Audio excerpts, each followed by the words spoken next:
Hello, good evening friends. May મહિનાનો બીજો રવિવાર સેકન્ડ સન્ડે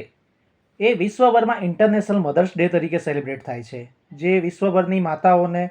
એક ટ્રાઇબ્યુટ એટલે કે સન્માન આપવા માટે સેલિબ્રેટ કરવામાં આવે છે. તો વિશ્વભરમાં માતાઓને અપાતા સન્માનમાં એક ઓર વધારો કરવા માટે દુબઈના શેખ હમદાન બિન મોહમ્મદ અલ મખતુમે એક ઓફિશિયલ સત્તાવાર યુએઈમાં કરી છે કે હવેથી જે હાઉસવાઇફ શબ્દ હતો મધર્સ માટે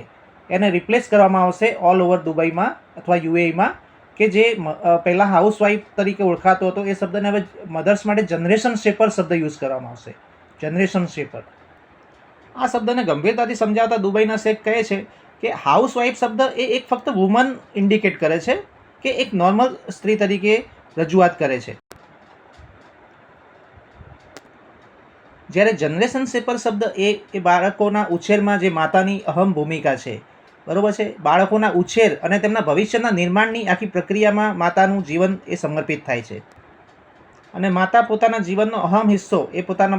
બાળકોના ઉછેર અને તેમના ફ્યુચરના નિર્માણ માટે સેક્રિફાઈસ કરીને અને એક સારા રાષ્ટ્રનું નિર્માણ કરે છે. તેથી જ તેમને સન્માન આપવા માટે હવેથી દુબઈ અને એક્રોસ યુએઈમાં હાઉસવાઇફ શબ્દને એ કેરિયર શેપર અથવા તો જનરેશન શેપર તરીકે રિપ્લેસ કરી દેવામાં આવેલ છે, જે સર્વ માતાઓના સન્માનમાં વધારો કરે છે.